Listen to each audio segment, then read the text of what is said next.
Après plusieurs semaines de négociations et d'incertitudes, c'est désormais officiel. Les chantiers navals de Saint-Nazaire vont passer sous pavillon italien. Une annonce faite en marge du sommet franco-italien qui se tenait ce mercredi à Lyon. L'ensemble de l'accord n'est pas totalement dévoilé, mais si l'on en croit les fuites parues ces derniers jours dans la presse, c'est un montage complexe qui a été établi.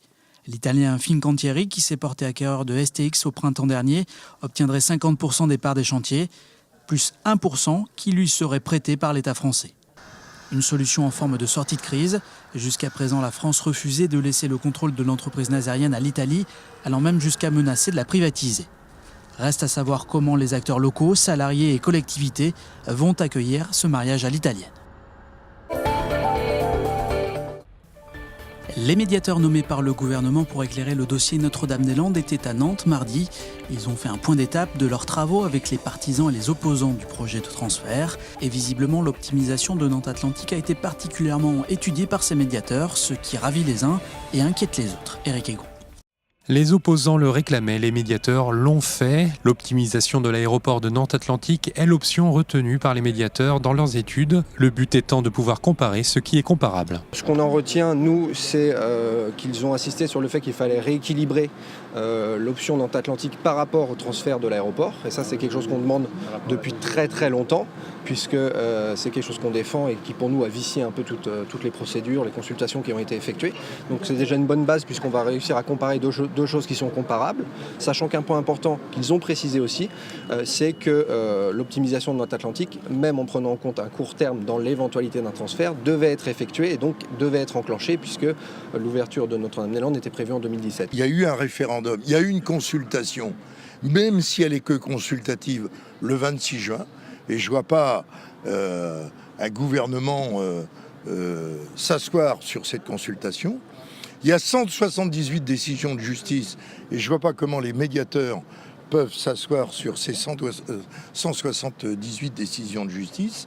Et donc, il va bien falloir qu'ils en tiennent compte. 3 expertises complémentaires ont été demandées. L'impact environnemental sur le lac de Grandlieu, les besoins de réfection de la piste de l'aéroport actuelle et un nouveau plan d'exposition au bruit. De son côté, le maire de Saint-Aignan-de-Grandlieu, pro-aéroport, réfléchit à une action en justice contre l'État pour mise en danger d'autrui.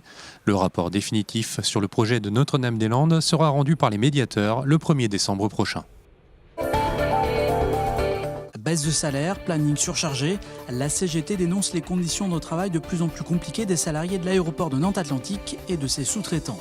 Et la hausse annoncée du trafic de l'aéroport n'améliore pas la situation. Éric Egon.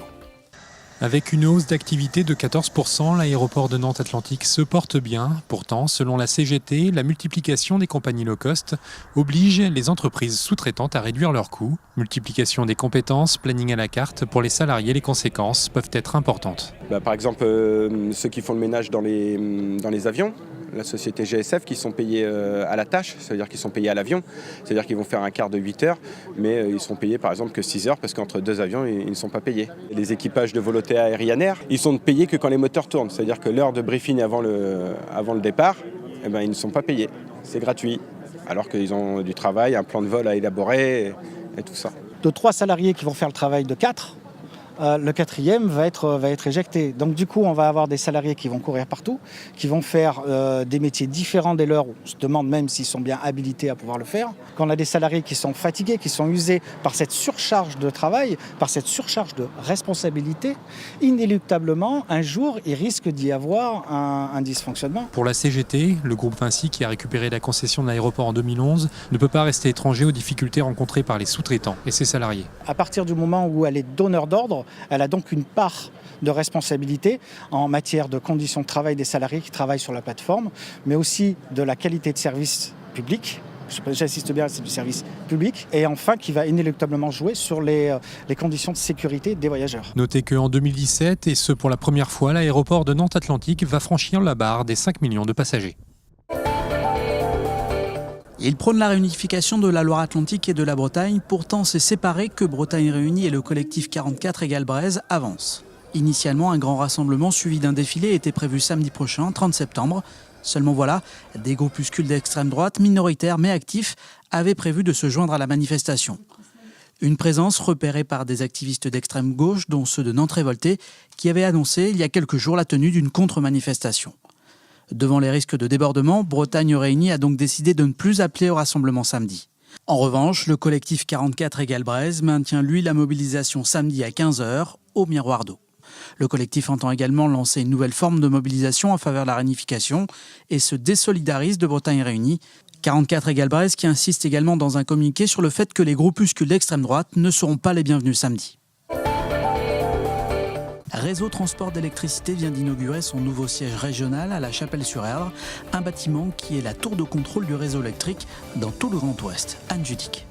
Nous avons rassemblé dans ce lieu l'ensemble quasiment de nos métiers, à part les équipes qui sont vraiment sur le terrain près des lignes pour la maintenance.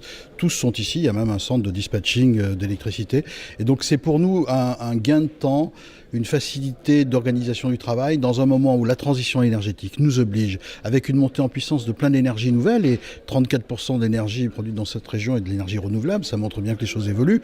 Pour nous, c'est un exercice d'acrobatie plus compliqué. Et si nos équipes sont trop disséminées, ça marche moins bien.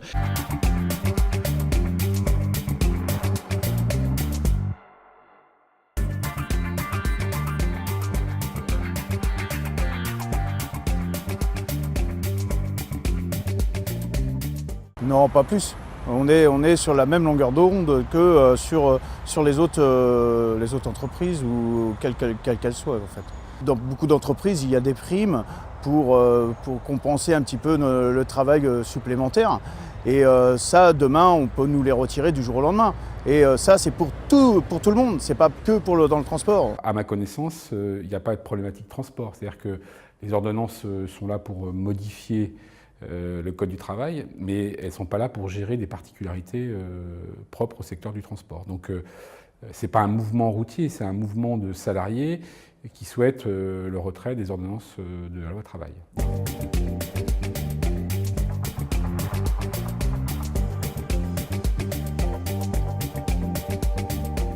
Donc en fait, on pourra avoir moins que la convention collective. Et les primes d'ancienneté, celles-ci pourront être enlevées. Les primes de fin d'année, c'est pour ceux qui peuvent l'avoir. Et de nombreuses primes de nuit, enfin toutes ces choses-là qui pourront être retirées du jour au lendemain. C'est plutôt intéressant comme dispositif, puisqu'aujourd'hui, notre secteur aujourd'hui a du mal à recruter, on peine à recruter 1500 conducteurs à ce jour-là. Donc un certain nombre d'entreprises, de chefs d'entreprise mettent en place des dispositifs d'entreprise pour attirer de nouvelles compétences. Donc c'est normal que ce dialogue social puisse être géré directement dans l'entreprise.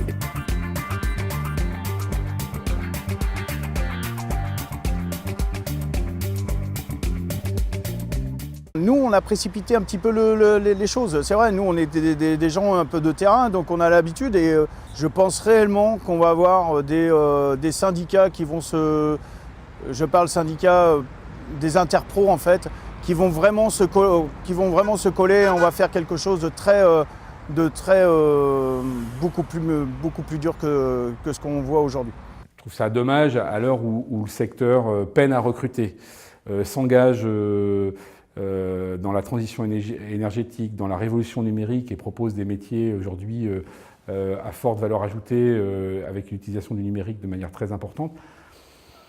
J'ai toujours la crainte que des mouvements comme ça ternissent notre image alors qu'on n'a pas besoin de ça, quoi.